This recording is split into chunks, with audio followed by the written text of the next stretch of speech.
আমি এখন দাঁড়িয়ে আছি এই যে আমাদের পুরুলিয়া জেলার প্রধান নদী কাঁসাই নদীর উপরে, যাকে কংসাবতী নদী নামেও সবাই জানে।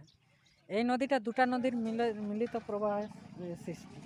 একটা সাহাই ঝোর আর একটা গিরিগিরি, দুটা নদীর মিলিত প্রবাহে এই কাঁসাই নদীর সৃষ্টি। আর এই নদীটা কিন্তু আবার মিশেছে বঙ্গোপসাগরে গিয়ে। প্রথমে কেলেঘাই নদীর সঙ্গে যায় মিশেছে, এবং কেলেঘাই নদীর সঙ্গে মিশে নিয়ে হলদি নদী নাম নিয়ে বঙ্গোপসাগরে গিয়ে পড়েছে।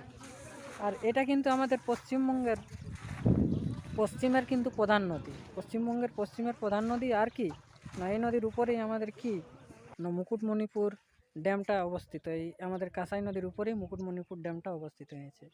আর এই নদীটা কোথায় যায় মিশেছে বলে দিলি, বঙ্গোপসাগরে গিয়ে মিশেছে। তোমাদের কাছে একটা প্রশ্ন, যে এই নদীটার উৎপত্তি স্থলের নাম কিন্তু কমেন্ট করে নিয়ে জানাবে। আমি তো তোমাদের বলে দিলি কোন দুটা নদীর মিলিত প্রবাহে কাঁসাই নদীর নাম, তারপরে কোথায় যায় মিলিত হয়েছে। এটা পশ্চিমবঙ্গের, তারপরে পশ্চিমের প্রধান নদী, আর পুরুলিয়া জেলার প্রধান নদীও বলা চলে মানে কি পুরুলিয়া জেলার প্রধান নদী এইটা, অন্যতম প্রধান নদী। আরও পুরুলিয়া জেলার নদী আছে, যেমন দ্বারকেশ্বর আছে, তারপরে আরও অনেকগুলাই নদী আছে। সুবর্ণরেখাও কিছুটা পুরুলিয়া জেলা টাচ করেছে, দামোদর নদীও কিছুটা পুরুলিয়া জেলাকে টাচ করেছে। তো তোমাদের যে প্রশ্নটা রইল, তোমরা কমেন্ট করে জানাবে যে এই কাঁসাই নদীর উৎপত্তি স্থলটা, একদম অরিজিনাল উৎপত্তি স্থলটা কোথায়।